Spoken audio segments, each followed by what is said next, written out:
I used to think riding was about freedom. About leaving the noise of the world behind and letting the road clear your head. When the engine hums under you and the wind pushes against your chest, everything else disappears. Bills. Stress. Doubt. Fear. It's just motion and control and the feeling that nothing can touch you. That's what I believed for a long time. And then there was her. She wasn't into bikes when we first met. She said they were loud, dangerous, and smelled like gas and leather. I laughed and told her that was part of the charm. She rolled her eyes, but she smiled. That smile always meant she was already halfway convinced. The first time she rode with me, she was nervous. Her hands barely touched my jacket. Her helmet felt stiff against mine every time we stopped at a light. I could feel her heartbeat through her gloves when she wrapped her arms around me. I told her to relax. I told her I had her. I told her nothing would happen. Those are easy words to say when nothing has ever gone wrong. After a while, she started to love it. She'd tap my helmet twice when she was ready. She'd lean into the turns like she'd been riding her whole life. Sometimes she'd hum songs into my back, off-key, not caring who heard her. She said the bike made her feel brave. Like she was doing something wild and free and a little reckless. I told her that was my favorite part about her. What I didn't realize was how much responsibility sat between my hands every time I twisted the throttle. That night started like any other. Clear skies. Warm air. The city glowing just enough to feel alive without being crowded. A few friends were riding too, spread out ahead of us. Nothing felt rushed. Nothing felt dangerous. It felt normal. She climbed on behind me and squeezed my waist.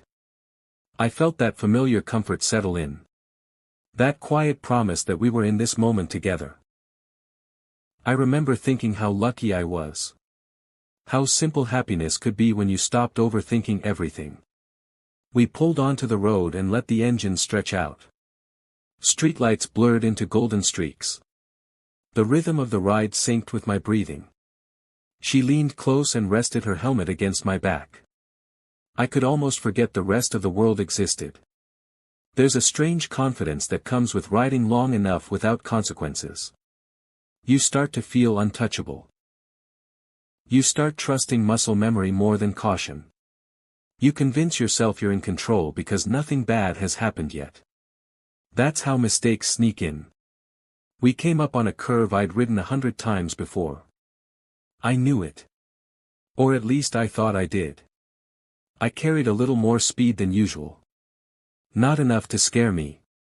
Just enough to feel smooth. Just enough to feel cool. I didn't see how the light shifted on the pavement. I didn't notice how the surface wasn't as clean as it looked. I didn't respect how fast the moment was approaching. 1 second feels like nothing until it becomes everything. The bike leaned. The grip faded. The world tilted sideways in a way my body didn't expect. There wasn't panic at first. Just confusion. That brief instant where your brain tries to catch up with reality. Then the sound changed. The motion changed. The control disappeared. And then silence. Not the peaceful kind. The heavy kind. The kind that presses against your ears and makes your heart feel too loud inside your chest. I remember opening my eyes and not recognizing the angle of the world. Streetlights were wrong. The sky felt too close. The bike wasn't under me anymore. My hands were shaking without permission. The first thought wasn't pain. It wasn't fear for myself. It was her. I tried to speak her name and my voice came out thin and shaky. I turned my head and saw her on the pavement beside me. Still. Too still. My chest tightened so fast it felt like the air vanished. I crawled closer, barely aware of my own body. I touched her glove. Then her arm. Then her shoulder. I kept talking to her even when my words stopped making sense. I told her it was okay. I told her I was right there. I told her she was going to be fine. I didn't know if any of it was true. I just needed it to be. When her fingers squeezed mine, even just a little, something inside me cracked open. Relief and terror collided in the same breath. I wanted to cry. I wanted to scream. I wanted to rewind time and erase the last 30 seconds of existence.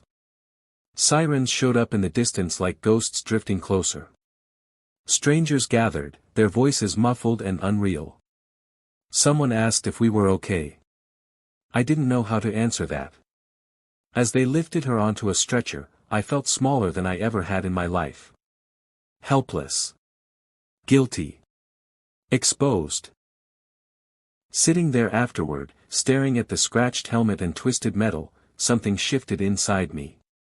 The thrill I used to chase suddenly felt childish.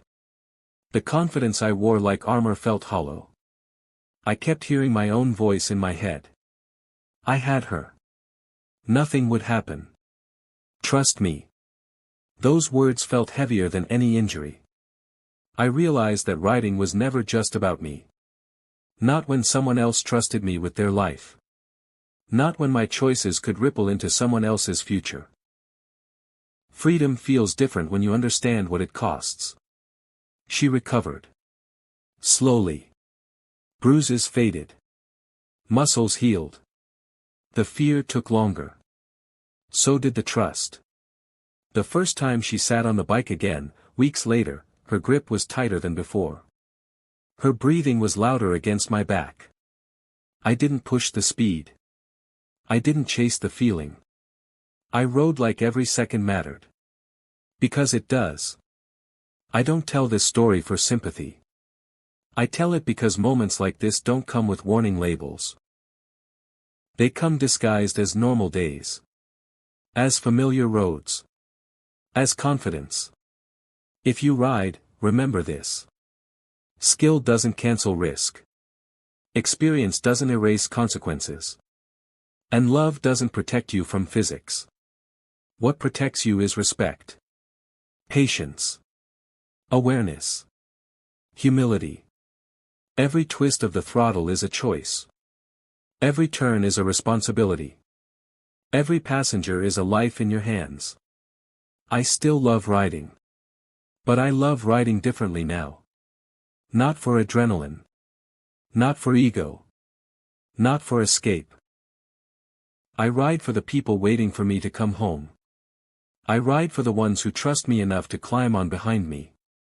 I ride knowing that freedom means nothing if you lose what matters most. 1 second can change everything. Make yours count. Ride smart. Protect who rides with you.